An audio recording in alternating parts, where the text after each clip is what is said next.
नमस्कार दोस्तों, आप सभी का प्रो सेफ्टी ओएचएस जंक्शन के नए एपिसोड में बहुत स्वागत है।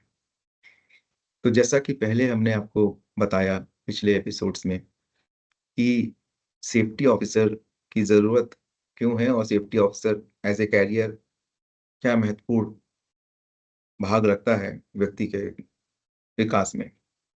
तो आज हम आपको बताएंगे इंडियन प्रैक्टिस एक्ट 1948 के सेक्शन 40 बी के मुताबिक, जिसमें ये चिन्हित किया गया है कि सेफ्टी ऑफिसर की रिक्वायरमेंट कब और कहाँ होती है और कितने व्यक्तियों के ऊपर एक सेफ्टी अफसर रखा जाता है, नियुक्त किया जाता है। और ये भी बताया जाता है इस सेक्शन में कि एक सेफ्टी ऑफिसर की रोल्स एंड रिस्पॉन्सिबिलिटीज, मतलब जिम्मेदारियां क्या हैं। तो आज हम इसके ऊपर ही चर्चा करना चाहेंगे।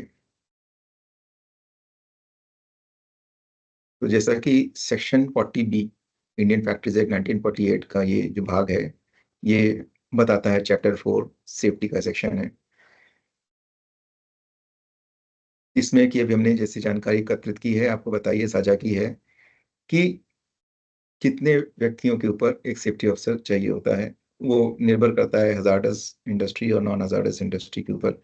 जैसे कि नॉन हजार्डस इंडस्ट्री में 1000 कामगारों के ऊपर एक सेफ्टी ऑफिसर की ज़रूरत है लीगली, और अगर मेजर एक्सीडेंट हजार्ड इंडस्ट्री है तो 500 के ऊपर, और फिर इसके बाद हर 1000 के ऊपर एक सेफ्टी ऑफिसर चाहिए।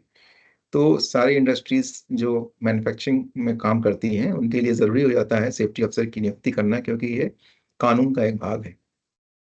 अब आ जाते हैं जिम्मेदारियों के ऊपर कि क्या क्या जिम्मेदारियां हैं सेफ्टी अफसर के लिए। तो सबसे पहली बड़ी जिम्मेदारी है कि फैक्ट्रीज एक्ट की जो रेगुलेशंस हैं, उसकी जो रिक्वायरमेंट्स हैं, उसको फुलफिल करना सेफ्टी के मद्देनज़र, जिसमें कि बहुत सारे सेफ्टी प्रोटोकॉल्स हैं, रेगुलर सेफ्टी इंस्पेक्शंस हैं, और खतरों की पहचान वर्क प्लेस में करना। जो अपने साइट राउंड में जो खतरे एक सेफ्टी अफसर को दिखाई देते हैं, उसको चिन्हित करना, उसका आकलन करना, उसको विजुअलाइज करना, उसको नोटिफाई करना, ताकि उसके कंट्रोल्स के ऊपर भी भाग हो सके और उस पे आगे कार्रवाई हो, ताकि एक्सीडेंट ना हो। ट्रेनिंग एंड एजुकेशन एक और सबसे महत्वपूर्ण भाग है सेफ्टी ऑफिसर की जिम्मेदारी का, जिसमें कि safety officer responsible for organising training programmes and workplace to educate workers about safety procedures. Safety के जो प्रोसीजर्स हैं, एसओपीज, एसएमपीज इसको कहते हैं, इमरजेंसी प्रोटोकॉल्स हैं, और सेफ्टी इक्विपमेंट्स वगैरह का इस्तेमाल कैसे करना है, उसके बारे में लोगों को, वर्कर को जानकारी दें ट्रेनिंग के माध्यम से। और उसी तरह से जो खतरनाक मटेरियल हैं, हज़ार्डस मटेरियल हैं, प्लांट के अंदर हैंडल हो रहे हैं, उसकी जानकारी भी दें, उसके खतरों की जानकारी दें। जो मटेरियल सेफ्टी डेटा शीट है, उसकी ट्रेनिंग दें लोगों को, ताकि लोग उससे वाकिफ रहें और उनके कंट्रोल्स के ऊपर ध्यान दें। एक्सीडेंट हो जाने की स्थिति में सेफ्टी ऑफिसर की ये जिम्मेदारी है कि वो सभी स्टेक होल्डर्स को लेकर के एक्सीडेंट की प्रेमाइसेस को विजिट करे, और एक proper incident investigation, accident investigation करे, जिससे कि उन कारणों का पता चल सके जिसकी वजह से एक्सीडेंट हुआ था। और उससे मद्देनज़र जितने भी डॉक्यूमेंट्स हैं, रूट कॉजेज़ हैं, वो सब उसको चिह्नित करें, और उनके ऊपर क्या करेक्टिव एक्शन लेने हैं, रेमेडियल मेजर्स लेने हैं, ताकि उसी तरह के एक्सीडेंट्स और फ्यूचर में ना हो, वो मैनेजमेंट को बताए और जानकारी दे, और सभी लोगों को ये इसका इन्वेस्टिगेशन जो रिपोर्ट है एज़ ए लर्निंग सर्कुलेट करे।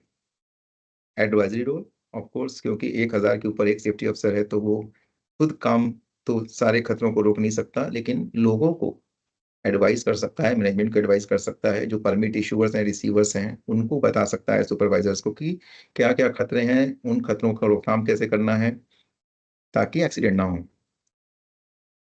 उसी तरह से जो लीगल रिक्वायरमेंट है सेफ्टी की, जो फैक्ट्रीज एक्ट में है, उसके अलावा और भी लीगल रिक्वायरमेंट्स जो आती हैं सेफ्टी के मद्देनज़र, उनकी जानकारी भी मैनेजमेंट को दे, और उसके बाद एक्सपर्ट गाइडेंस दे, बेस्ट प्रैक्टिसेस के बारे में बताए। और जो दुनिया में नए-नए प्रोसीजर्स आ रहे हैं, सिस्टम्स आ रहे हैं सेफ्टी में एक्सीडेंट की रोकथाम के लिए, उसका भी प्रचार-प्रसार करे, और उसका इम्प्लीमेंटेशन मैनेजमेंट को बता के इम्प्लीमेंट करवाए। इमरजेंसी प्रिपेयर्डनेस अगला भाग है, जिसमें कि उसको site specific emergency response plan develop करने होंगे, जिसमें कि लोगों को कैसे बाहर निकाला जा सके खतरे के केस में, जब भी कभी दुर्घटना होती है या इमरजेंसी होती है। फायर फाइटिंग क्या प्रोटोकॉल्स होनी चाहिए, कैसे लोगों को फर्स्ट एड मिले सही समय पर ताकि इंजरी बड़ी ना हो, और उसी को मद्देनजर रखते हुए regular mock drills, fire drills भी कंडक्ट कराए ताकि लोग अभ्यासरत हों, लोगों को प्रैक्टिस हो कि कैसे खतरों को फेस करना है, सामना करना है।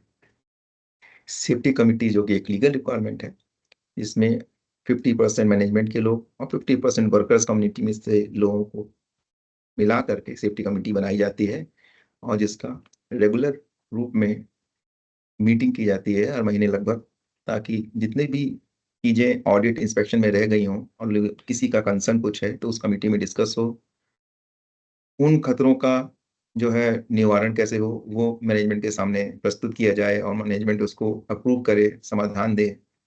तो इस सेफ्टी कमिटी बहुत ही विशेष भाग है सेफ्टी ऑफिसर की जिम्मेदारी का, इसको करना बहुत ही आवश्यक है। प्रोक्योरमेंट, अब पर्सनल प्रोटेक्टिव इक्विपमेंट्स या सेफ्टी गैजेट्स जो भी प्रोक्योर किए जाते हैं उसकी जानकारी, उसके स्पेसिफिकेशन की जानकारी सेफ्टी अफसर की जिम्मेदारी है कि वो स्टोर डिपार्टमेंट, परचेजिंग डिपार्टमेंट को दे, ताकि वो क्वालिटी प्रोडक्ट्स प्रोक्योर कर पाए और सेफ्टी मैनेजमेंट सिस्टम ठीक से इंप्लीमेंट हो पाए साइट पे। कंप्लायंस की मॉनिटरिंग, तो सेफ्टी ऑफिसर की जिम्मेदारी ये है कि जो सेफ्टी लॉज रेगुलेशंस हैं, किसी तरह से रेगुलेटरी बॉडी के दिए हुए और एप्लीकेबल लॉज हैं, उसकी कंप्लायंस को इंश्योर करने के लिए बराबर सेफ्टी इंस्पेक्शन करे, ट्रेनिंग सेशन ले, एक्सीडेंट इन्वेस्टिगेशन करे और डिमॉन्स्ट्रेट करे कंप्लायंस अपने ऑडिट के दौरान। कैंपेन्स, लोगों में जागरूकता फैलाने के लिए जरूरी हो जाता है कि लोगों तक बात पहुंचे, खासकर जो हमारे कामगार लोग हैं, वर्कर्स हैं, उनको कैंपेन के जरिए चीजों को बताया जाए।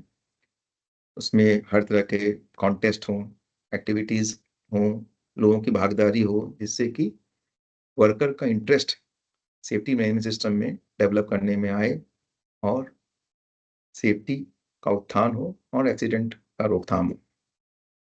इंस्पेक्शन, जैसे बताया कि इंस्पेक्शन, रेगुलर इंस्पेक्शन करने, फिजिकल कंडीशन जहाँ काम चल रहा है उसको देख करके परमिट का ऑडिट करना, और कहीं काम ऐसा लगता है कि गलत चल रहा है, अनसेफ चल रहा है, उसको रोकना, और फिर जब तक कंप्लायंस ना हो, कंप्लायंस होने के बाद दोबारा अलाउ करना शुरू करने के लिए। ये बहुत ही महत्वपूर्ण भाग है सेफ्टी अफसर की जिम्मेदारी का।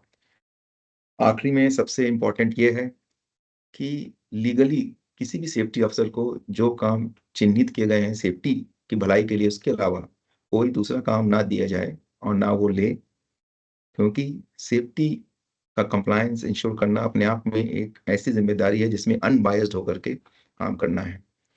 इसलिए सेफ्टी ऑफिसर को सेफ्टी से संबंधित ही कामों को देखना चाहिए। तो इन्हीं शब्दों के साथ आज का सेशन हम समाप्त करते हैं। उम्मीद है कि आपको सेफ्टी ऑफिसर की जिम्मेदारियों के बारे में जानकारी हुई होगी और इसका अनुसरण फील्ड में आप करेंगे और करवाएंगे। धन्यवाद। Thank you so much.